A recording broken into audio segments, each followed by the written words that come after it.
Hi everybody, Dr. Bryton here. It's Two-Tip Tuesday. Today we are going to discuss a relatively new topic that has come around as a result of COVID. You've probably heard it said, but there's a new thing called mask mouth. And I think it's important that we go over it because it is happening and it's starting to happen pretty rampantly.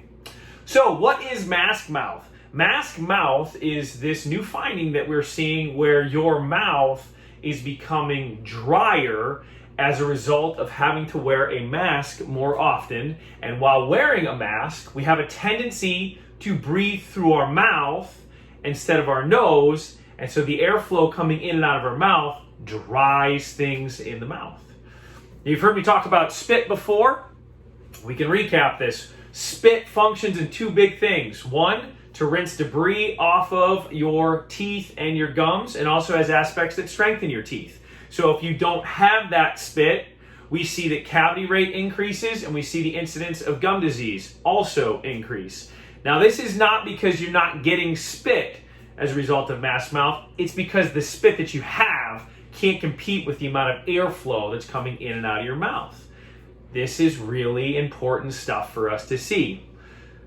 I'll discuss something that we reviewed a few weeks back. When we started up again, we saw that patients had red gums, more readily red gums. And for many of those cases, we identified that maybe their diet had changed during the quarantine.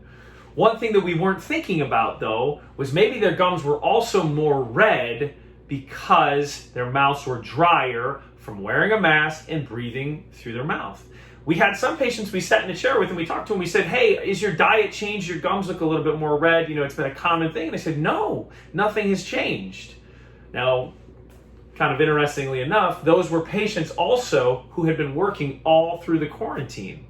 They were essential workers, but they were wearing masks all day long while at work.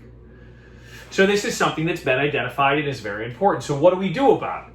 So we treat it like any other scenario where we have dry mouth. But instead of being worried about the spit production, because we know it's there, we need to be worried about maybe increasing that spit production even beyond normal levels to compensate for the problem that we're having.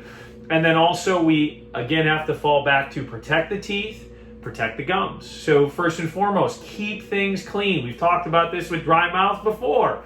Make sure you're flossing daily, brushing twice daily, using those fluorinated mouth rinses. We talked in the last couple of weeks about using maybe an antiseptic mouth rinse to kill off some of those things as well. You can do that.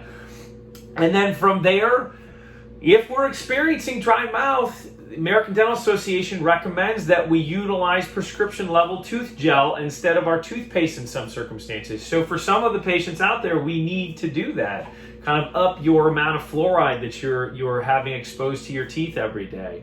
And then for some of those patients that already had dry mouth, it's even worse now. And so we have to treat them like severe or even extra severe cases, getting prescription tooth gel, maybe some additive MI paste is what it's called that we prescribe here that helps kind of stimulate more spit and has aspects that strengthen the teeth as well, kind of taking that function and trying to compensate for it.